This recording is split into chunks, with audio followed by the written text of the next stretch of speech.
복음이 흐르게 하라.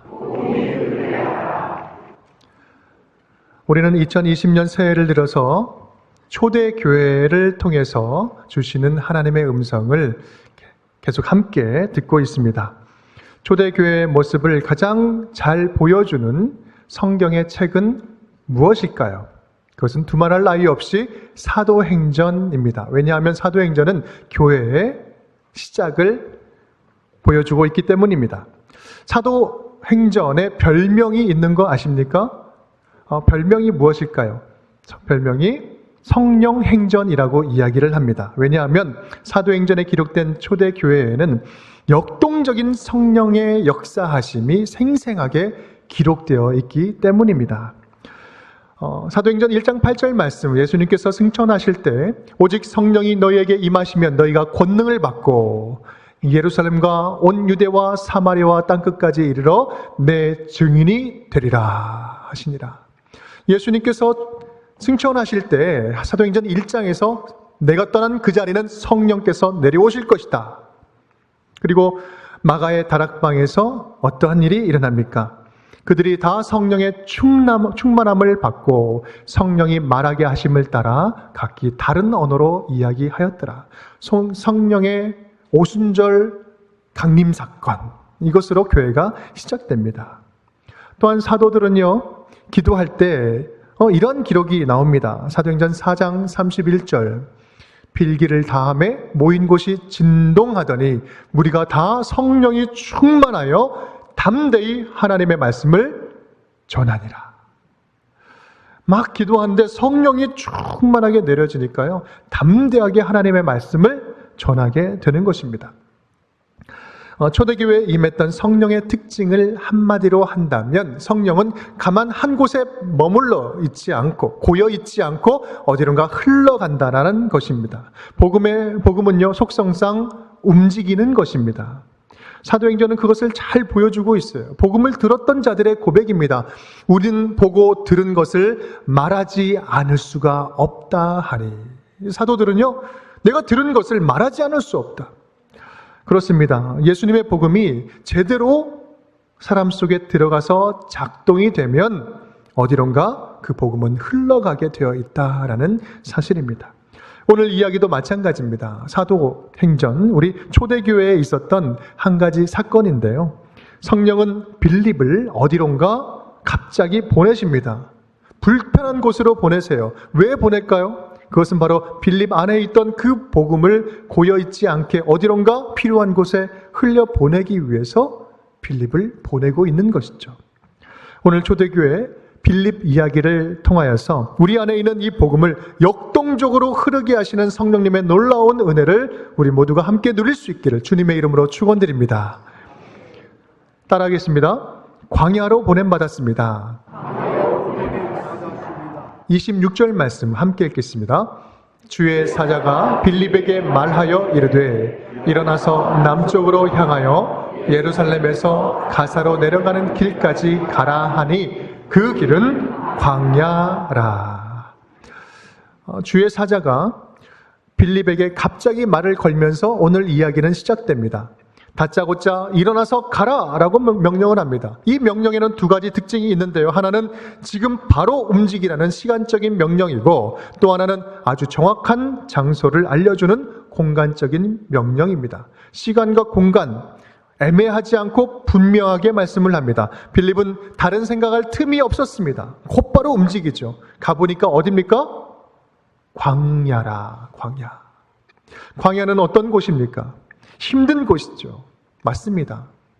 하지만 광야는 단순하게 객관적으로 그냥 힘든 그곳 이상의 의미를 갖습니다. 광야는요, 스스로 우리가 가기로 선택할 만큼 매력적인 땅이 아닙니다. 피하고 싶은 땅이죠. 누군가로부터 그곳에 보내지 않으면 갈 일이 없는 곳입니다. 가고 싶은 곳이 아닙니다. 그런 곳이 광야예요. 그래서 광야는 보냄받은 땅이라는 의미를 가지고 있습니다. 그래서 광야는요, 어떤 의미에서 보면 굉장히 상대적이기도 합니다. 누군가에게는 광야처럼 보이는 땅이 다른 이에게는 광야가 아닐 수도 있어요. 또 광야가 아닌 곳처럼 다른 사람들이 볼 때는 그렇게 보여도 누군가에게는 그곳이 아주 고통스러운 광야가 될 수 있는 것이지요. 우리 모두는 이 광야라는 곳은 피하고 싶습니다. 하지만 하나님은 우리를요, 여러 각자에 맞는 광야로 보내고 계시는 줄 믿습니다. 본인이 선택한 곳이 아니라 하나님이 선택한 곳에 우리를 보내시는 거예요. 누가 힘든 땅을 좋아서 일부러 찾아가겠습니까? 하지만 하나님은요, 복음이 필요한 광야에 하나님의 자녀들을 끊임없이 보내고 계십니다. 바로 그 자리에 저와 여러분이 서 있기를 원하신다는 사실이죠. 여기에서 우리는 초대교회의 본질적인 특징을, 정체성을 하나 발견할 수 있습니다. 그것은 바로 우리가 본받아야 할 초대교회의 원리는 바로 성령께서 보내시는 그 현장에 우리는 가야 된다라는 사실입니다. 정체되고 멈추어 있는 것이 아니라 역동적으로 움직여서 우리에게 허락하신 이 복음이 흘러가도록 보내시는 현장에 나아가야 된다라는 사실입니다. 우리 27절 말씀입니다. 일어나서 남쪽으로 향하여 예루살렘에서 가사로 내려가는 길까지 가라 하니 그 길은 광야라. 일어나 가서 보니. 중간에 틈이 없어요. 가라 하니 일어나 가서 보니. 일단 보내는 곳에 가보는 것입니다. 우리 바울도 마찬가지입니다. 아시아에서 사역할 여러 가지 계획들, 모든 것들을 다 준비했는데 우리 환상 중에 마게도니아 환상을 보고, 초청하는 그 환상을 보고 전혀 예상하지 못했던 빌립보로 건너가게 되죠. 바울은 아무것도 몰랐습니다. 어떤 일이 벌어질지도 모릅니다. 거기에 대한 그 땅에 대한 준비도 없었습니다. 하지만 주님께서 가라 하시니 일단 가는 것입니다. 왜냐고요? 하나님이 가라 하시는 그 현장이라면 하나님께서 예비하시고 계획하신 하나님의 뜻, 우리가 알지 못하고 우리가 선택하지 아니한 하나님이 선택하시고 예비하신 뜻이 분명히 기다리고 있기 때문입니다. 여러분 혹시 하나님이 어디론가 여러분을 보내고 계십니까? 무엇인가 보면 하나님께서 눈물을 담아주시는 그 부분이 있습니까? 하나님이 마음을 부어주는 곳이 계십니까? 하나님은 하나님의 마음이 머무는 곳, 하나님의 마음이 머무는 곳에 당신의 자녀들을 열심히 보내고 계시는 겁니다. 그래서 내 마음이 머무는 그곳에서 나와 함께 그들을 바라보자 라고 말씀을 하는 것이죠. 여러분 눈만 감으면 아픈 자들이 떠오르십니까? 혹시 부모가 없는 아이만 보면 마음속에서 뜨거운 마음이 있어서 돕고 싶습니까? 선교지만 생각하면, 선교사님들의 어려운 이야기만 들으면 눈물이 납니까? 복음이 없는 청년들을 바라보면 가슴이 찢어지게 아픕니까? 우리 하나님은 지금도 얼마나 많은 곳에 우리를 보내기를 원하시고 계실까요? 사랑하는 성도 여러분, 우리는 주님으로부터 이곳에 보냄받았습니다. 그리고요, 또한 계속해서 어디론가 주님께서 또 보내실 것입니다. 그리고 앞으로도 멈출만 하면, 뭔가 안정이 될 만하면 또 다른 곳으로 보낼 수도 있습니다. 가라고 하실 것입니다. 중요한 것은 우리가 가는 그곳은 바로 광야라는 점이에요. 내가 선택한 땅이 아닙니다. 주님께서 선택하시고 우리를 가라 하는 그곳입니다. 그렇다면 그 보내시는 그 아버지, 보내시는 그 하나님의 뜻에 온전히 순종하는 것이 방법이 아니겠습니까? 주님의 보내심 앞에 겸손하게 응답할 수 있는 저와 여러분, 그리고 우리 교회가 될 수 있기를 주님의 이름으로 축원드립니다. 따라하겠습니다. 적극적으로 만났습니다. 성령의 보내심을 받은 빌립은 이제 보내심을 받아서 광야에서 한 사람을 만납니다. 전혀 예상하지 못했던 그런 만남입니다. 바로 에디오피아 여왕 간다게의 신하 넷이었습니다. 우리 27절 말씀 제가 읽겠습니다. 일어나 가서 보니 에디오피아 사람 곧 에디오피아 여왕 간다게의 모든 국고를 맡은 관리인 넷이가 예배하러 예루살렘에 왔다가. 오늘 이 만나는 장면을 상상을 해보면 참 재미있습니다. 에디오피아 넷이는요, 무엇을 타고 가고 있었어요? 네, 수레를 타고 가고 있었어요. 달그락 수레를 타고 지나가고 있었습니다. 그런데 성령께서는 이 빌립 보고 이야기하기를 달리고 있는 수레에 가까이 다가가라 라고 이야기를 합니다. 여러분 생각을 해보십시오. 이 기가 막힌 타이밍이에요. 달리고 있는 수레를 만난다는 것은 아주 타이밍이 정확해야 돼요. 순식간에 지나갈 수 있습니다. 늦게 가면 언제 없어졌을 수도 있어요. 너무 일찍 가면 아무리 기다려도 안 와요. 잠시 잠깐 만날 수 있는 순간입니다. 참 기가 막힌 타이밍입니다. 빌립은 움직이는 수레를 봤습니다. 만났어요.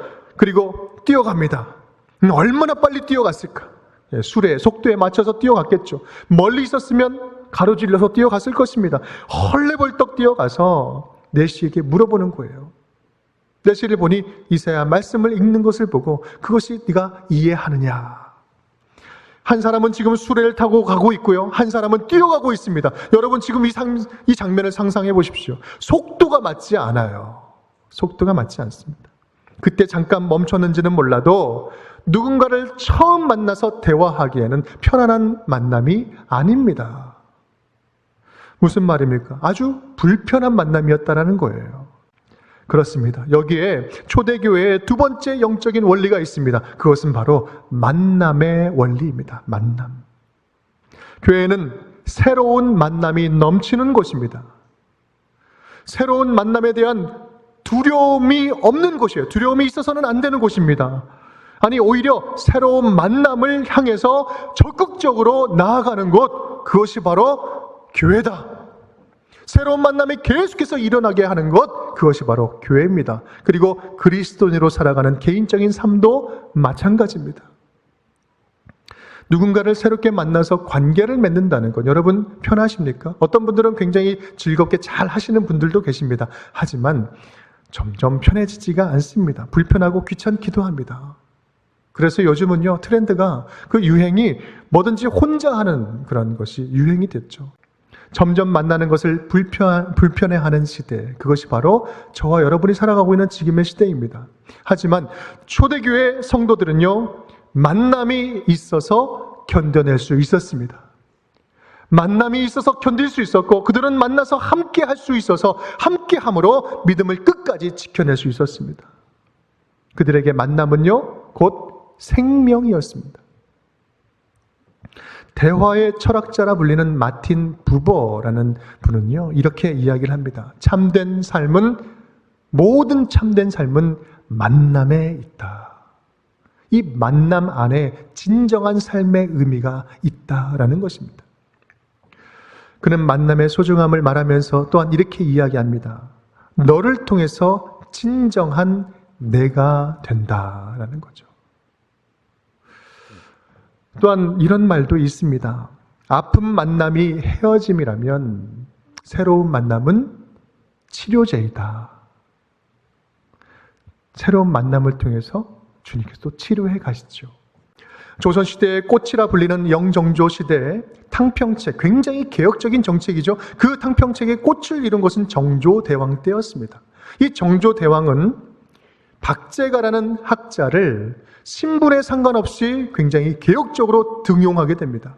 그때 당시에 있을 수 없는 일인데 신분의 미천함도 불구하고 개혁적으로 등용하죠. 이 박제가는 넓은 국제적인 안목을 가지고 있었습니다. 그의 제자가 바로 조금 전에 보았던 추사 김정희였어요. 또한 추사 김정희는 제자 이상적, 조금 전에 말씀드렸던 이상적이 있었고, 이상적은요, 그 제자 오경석이라는 인물이 있었습니다. 오경석은 또한 연암 박지원의 손자 박규수라는 사람과 만났는데요, 이 박규수와의 이 만남은 북촌 지역에 사는 그 사대부 많은 개화파 젊은 청년들을 만나게 됩니다. 그 만남은 김윤식, 김홍집, 또 김옥균, 그런 분들과 만남으로 이어졌고요. 김옥균은 서재필을 만났고, 서재필은 독립신문과 만민공동회를 통해서 이승만과 안창호를 만납니다. 또한 상해 임시정부에서 안창호는 김구 선생님을 만났고, 김구는 독립운동의 근간이 되었던 신채호, 그리고 이광수, 월남 이상재 선생님을 만나게 됩니다. 이러한 개혁과 독립을 위한 만남들은 종교계에서는 주기철 목사님으로 이어졌고요. 주기철 목사님은 배일 사상과 독립정신으로 신앙의 뿌리를 굳건하게 세웠는데, 그가 나온 조선 장로교 신학교가 바로 저와 우리 목사님들이 나온 장로교 신학교의 전신이 되고 있습니다. 여러분, 제가 이 우리나라의 이러한 개혁적인 뿌리, 그리고 개혁과 독립 정신, 그것으로 지금까지 대한민국의 역사를 이어올 수 있었던 그 이유는 역사 면면에 이르는 그 소중한 한 사람 한 사람들과의 그 만남이 있었기 때문에 지금 저와 여러분이 살아가는 이 역사가 탄생될 수 있었던 것입니다. 하나님은 오늘도요, 새로운 만남들을 통하여서 하나님의 새 역사를 써가고 계시는 줄을 믿습니다. 지금 그 현장에, 새로운 역사를 써가는 현장에 저와 여러분이 있는 것입니다. 사랑하는 성도 여러분, 주님께서 만나게 하시는 지금 이 순간의 만남, 모든 만남들을 소중하게 여길 수 있기를 간절히 축복합니다. 목장에서 누군가를 만나고 있습니까? 직장에서 만나고 있습니까? 가정에서 만납니까? 친구로, 동료로, 동역자로 만나게 하시는 모든 만남의 주인은 성령 하나님이신 줄 믿으시기 바랍니다. 하나님께서는 모든 계획을 세우시고 너와 나와의 만남을 통해서, 저 사람을 통해서 진정한 내가 되도록 주님께서는 끊임없이 만나게 하시고 그 만남을 통하여서 새로운 계획들을, 일들을 행해 나가신다는 사실입니다. 조금 더 적극적으로 새로운 만남의 자리로 나아갈 수 있기를 간절히 축복합니다. 성령께서 주관하시는 만남들을 통하여서 생명을 살리는 이 복음을 흘려보내는 저와 여러분이 될 수 있기를 주님의 이름으로 축원드립니다. 따라하겠습니다. 예수 복음으로 충만했습니다. 내시를 만난 빌립은 이제 물어봅니다. 30절 31절. 빌립이 달려가서 선지자 이사야의 글 읽는 것을 듣고 말하되 읽는 것을 깨닫느냐? 대답하되 지도해주는 사람이 없으니 어찌 깨달을 수 있느냐 하고 빌립을 청하여 수레에 올라 같이 앉으라 하니라. 만남이 이루어졌습니다.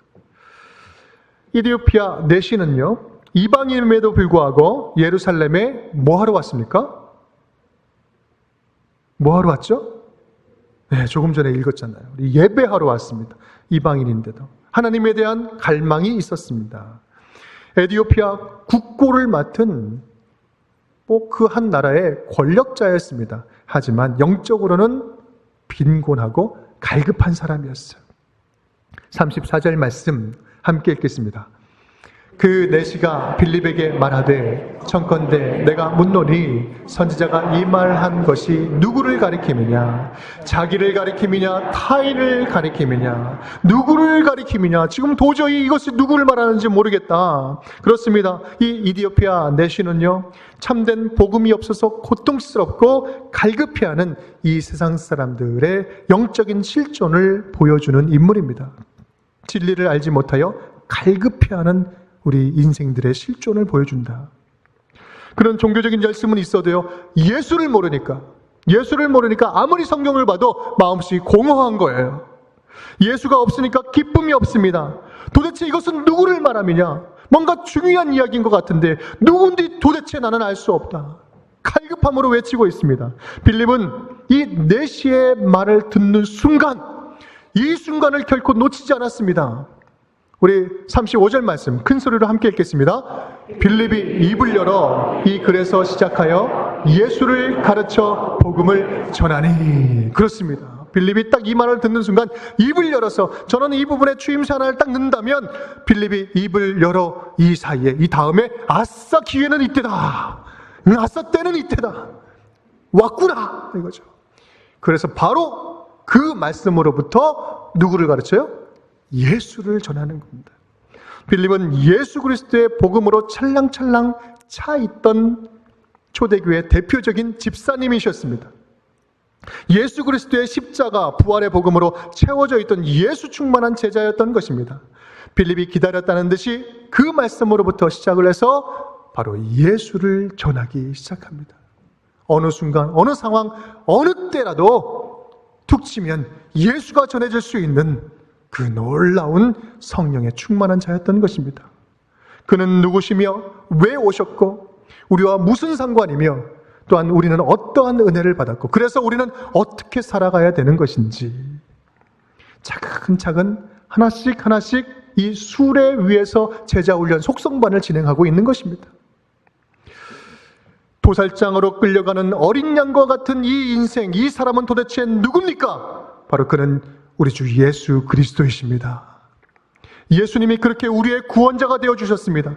예수 그리스도의 피 흘림의 대가로 우리는 죄에서 해방되었고 하나님의 자녀가 되었고 영생을 얻게 되었습니다. 이것이 바로 우리에게 주는 하나님의 복음 아닙니까? 이디오피아 내시에게 필요했던 영적인 갈급함이 있었던 그 갈급한 내용 아니겠습니까? 빌립은 선포하는 거예요. 네가 모르는 갈급해하는 복음은 바로 이 예수 그리스도의 복음이다. 예수를 아는 순간, 예수를 영접하는 순간 우리는 완전한 해방을 경험할 수 있고 자유함을 경험할 수 있다. 그렇습니다. 바로 이 은혜의 복음이 저와 여러분 안에 있는 예수의 복음 아닙니까? 빌립과 내시와의 만남은요, 단순한 두 사람의 만남이 아니었습니다. 빌립 안에 있었던 예수 그리스도가 내시 안으로 흘러들어가는 만남이었던 것입니다. 여러분, 우리 안에는요, 저와 여러분 안에는 이 죽어가는 세상에 줄 것이 있습니다. 은과 금은 내게 없거니와 내게 있는 이것을 내게 주노니 곧 나사렛 예수 그리스도의 이름으로 일어나 걸어라. 우리 안에 무엇이 있습니까? 예수의 이름이 있습니다. 예수 그리스도의 복음이 있습니다. 그 복음은 사람을 살리는 복음입니다. 영적으로 빈곤해져가고 죽어져가고 갈급하는 모든 인생들을 충만하게 채워줄 수 있는 예수의 영, 세상을 소망과 희망으로 바꾸어 줄 수 있는 그 예수의 복음이 저와 여러분에게 있는 것입니다. 아멘? 아멘. 그렇습니다. 여러분, 그 복음이 흘러가게 하십시오. 그 복음이, 여러분 안에 있는 그 복음이 흘러가게 하십시오. 예수의 복된 소식이 고여있지 않고 흘러가게 하십시오. 베드로전서 3장 15절은 이렇게 말씀합니다. 함께 읽겠습니다. 여러분이 간직하고 있는 희망에 대해서 설명을 듣고 싶어하는 사람들에게는 언제라도 답변할 수 있도록 준비해 두십시오. 아멘. 여러분 안에 예수 그리스도의 은혜가, 예수 그리스도의 복음이 살짝 건드리기만 해도 터져나올 것처럼 찰랑찰랑 가득 충만할 수 있기를 주님의 이름으로 축원드립니다. 예수 그리스도의 영으로 충만하여서 사랑이 필요한 곳에 사랑을 흘려보내고, 위로가 필요한 곳에 위로자가 되어주고, 은혜가 필요한 곳에 은혜를 흘려보내고, 회복이 필요한 곳에 예수의 복음을 흘려보내는 빌립과 같은 성령 충만한 주님의 제자들이 될 수 있기를 주님의 이름으로 축원드립니다. 사랑하는 여러분, 연일 계속되는 신종 코로나 바이러스 소식으로 인해서 지금 우리는요, 상상을 초월할 정도로 심한 타격을 받고 있습니다. 실제 전염되는 위험과 두려움도 있지만 지금 이 일로 인해서 발생되는 2차, 3차 충격들이요, 실제적인 저와 여러분의 삶 속에 타격을 주고 있어요. 소비가 위축되는 정도가 아니라 소비가 정지가 되었어요. 완전히 멈추어 버렸습니다. 심각한 경제 위기가 발생되었습니다. 지금 우리는 이러한 답답한 현실 앞에서 마음이 무너지고 소망이 사라지는 현장을 저와 여러분, 우리가 지금 함께 살아가고 있습니다. 누구 하나 탓할 수 없는 이 상황에서 하늘만 바라보고 탄식하는 분들이 얼마나 많이 계십니까? 이 어렵고 힘든 때에 우리가 흘려보내야 할 예수의 복음은 무엇일까요? 에디오피아 내시가 갈급해하고 있었던 그 광야처럼 고통스러운 광야와 같은 그 마음에 우리가 찾아가야 되지 않겠습니까? 예수의 마음을 들고 찾아가야 되지 않겠습니까? 예수가 만나는 것처럼 만나 주어야 되지 않겠습니까? 내가 세상 끝날까지 너희와 항상 함께하리라, 임마누엘 예수 그리스도의 그 함께하심을 우리의 몸과 마음으로 그들에게 찾아가서 전하고 위로하고 함께 곁에서 기도하고 함께 버텨주는 것, 그것이 우리가 해야 될 일이 아니겠습니까? 오늘 빌립을 광야로 보낸 성령께서는요, 오늘 저와 여러분을 예수가 필요한 광야 같은 현장에 보내고 계시는 줄 믿습니다. 예수 안에 있는 복된 소식을 가슴에 품고 소망과 희망의 복음을 흘려보내는 저와 여러분이 될 수 있기를 주님의 이름으로 축원드립니다.